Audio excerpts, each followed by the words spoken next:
Chocolate biscuit ছাড়াই mini কিচেনে আজ বানিয়ে ফেলেছি চকলেট প্যানকেক। কিভাবে বানালাম চলো ভিডিওটা প্রথম থেকে শুরু করি। হ্যালো বন্ধুরা, welcome back to my channel Subhashree official. কেমন আছো তোমরা সকলে? আমি কিন্তু খুবই ভালো আছি। প্রত্যেকবারের মতো আজও চলে এলাম মিনি কিচেনের একটা ছোট্ট লং ভিডিও নিয়ে। আজকের ভিডিওটা কিন্তু সত্যি বলতে একদমই ছোট, তাই প্লিজ কেউ স্কিপ না করে ভিডিওটা পুরোটাই দেখো। আর আজকের ভিডিওর থাম্বনেল দেখে তোমরা তো বুঝতেই পেরে গেছো যে আজ আমি কোনো রকম চকলেট ছাড়াই বানাবো মিনি কিচেনে চকলেট প্যানকেক। কিভাবে বানালাম চলো সেটাই বলি। তো চকলেট প্যানকেক বানানোর জন্য প্রথমেই তো আমি নিয়ে নিয়েছি চকলেট বিস্কিট। সমস্ত বিস্কিট গুলোকে কিন্তু আমি হাত দিয়ে খুব ভালোভাবে একটু ভেঙে নিয়েছি। একটা কড়াইয়ের মধ্যে ভাঙা বিস্কিট গুলোকে নিয়ে নিলাম, আর এরপরে এর মধ্যে অ্যাড করলাম সামান্য পরিমাণে চিনি। আর বিস্কুটটাকে খুব ভালোভাবে একটু গলিয়ে নেওয়ার জন্য আমি এখানে অ্যাড করছি সামান্য পরিমাণে জল। হ্যাঁ, এখানে কিন্তু তোমরা দুধও ইউজ করতে পারো। তো জল দিয়ে বিস্কিট আর চিনিটাকে আমি একটা স্মুথ ব্যাটার রেডি করে নিলাম। তোমাদেরকে তো আমি আগেই বলেছি যে কোনো রকম চকলেট ছাড়াই আজ আমি বানাবো মিনি কিচেনে চকলেট প্যানকেক। সেই জন্যই তো এই ব্যাটারের মধ্যে আমি একদম সামান্য একটু পরিমাণে কফি ইউজ করলাম। হ্যাঁ, এই ব্যাটারের মধ্যে যেহেতু আমি কফিটা ইউজ করেছি সেই জন্যই তো এখানে চিনির পরিমাণটা একটু বাড়িয়েই দিতে হবে, কারণ তোমরা তো জানোই যে কফি এমনিতেই খুব তেতো হয়। তো যাই হোক, কফিটা আমি খুব ভালোভাবে ব্যাটারের সাথে গুলে নিয়ে একটা স্মুথ ব্যাটার রেডি করে নিয়েছি। আর এইদিকে আমি উনুনটাও জ্বালিয়ে নিয়েছি, আর এরপর উনুনের মধ্যে একটা তাওয়া চাপিয়ে তাওয়াটা হালকা গরম হয়ে এলেই আমি এর মধ্যে দিয়ে দেবো সামান্য পরিমাণে সাদা তেল।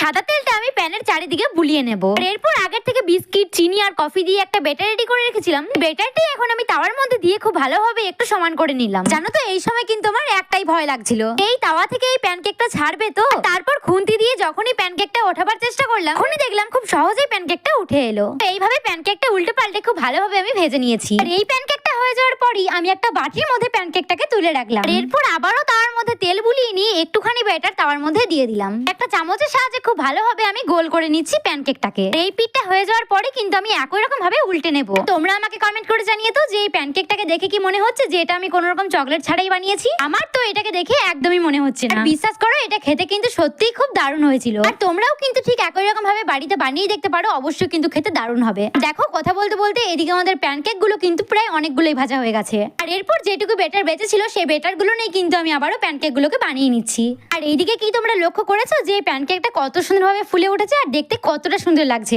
এইবারে আমি এই প্যানকেকটাকেও একটা বাটির মধ্যে রেখে দিলাম। আর অবশিষ্ট যেটুকু ব্যাটার বেঁচে ছিল সেটুকুই কিন্তু আমি আবারও তাওয়ার মধ্যে দিয়ে দিলাম। আর ঠিক একই রকম প্রসেসে এই প্যানকেকটাকেও বানিয়ে নিলাম আর একটা বাটির মধ্যে তুলে রেখে দিলাম। তো এই যে দেখো, এখানে আমার প্রত্যেকটা প্যানকেক কিন্তু ভাজা পুরোপুরি কমপ্লিট হয়ে গেছে। আর এইবারে আমি এই চকলেট প্যানকেকটাকে সার্ভ করে দিলাম। ডেকোরেশনের জন্য এখানে আমি একটা গোলাপের পাপড়িও দিয়েছি। এইবারে একটা ছোট্ট কমেন্ট করে জানিয়ে ফেলা তো যে প্যানকেকটা দেখতে কেমন হয়েছে। আর ভিডিওটা ভালো লাগলে অবশ্যই কিন্তু আমার চ্যানেলটাকে সাবস্ক্রাইব করে দিও। তো আজকের মতো ভিডিওটা এখানে শেষ করছি, দেখা হবে আবার অন্য কোনো ভিডিওতে। আজকের মতো টাটা।